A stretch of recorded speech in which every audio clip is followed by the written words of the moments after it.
तुम्हाला माहिती आहे का हे गाणं कुठे शूट झालंय?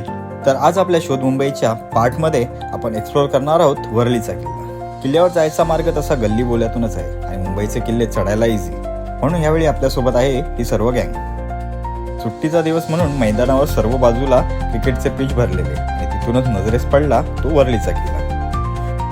लगबग केली आणि थेट पोचलो किल्ल्याच्या प्रवेशद्वारापाशी. किल्ला अजूनही तसाच भक्कम आहे. किल्ल्याचा मार्ग जरी गल्ले बोल्यातून असला तरी किल्ल्यावर असलेली ती स्वच्छता पाहून मन प्रसन्न होईल. महादरवाजातून आत डोकावलंच आणि समोर दिसलं श्री हनुमानाचं मंदिर आणि तिथूनच वर पायऱ्या जातात थेट गडमाथा आणि किल्ल्याच्या पूर्व टोकावर दिसणारं ते वरळी सिलिंगचे दृश्य मनात घरच करून टाकतं. बाजूला कोळीवाडा आणि मासेमारी करून विसावाला आलेल्या या नव्हत्या आणि तिकडे ती उंच इमारतीने गजबजलेली मुंबई.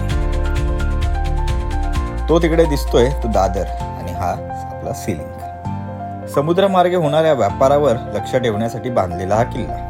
त्याखाली या भागातूनच लहान होड्या जहाजे यांच्या मार्फत मोठी वाहतूक होत असे आणि ह्याच भागाचे रक्षण करण्यासाठी इसवी सन 1675 साली इंग्रजांनी बांधलेला हा वरळीचा किल्ला. इकडे आलात तर संध्याकाळी मस्त सनसेट एन्जॉय करताय. तर चला भेटूच पुन्हा अशाच काही नवीन प्लेस घेऊन. धन्यवाद.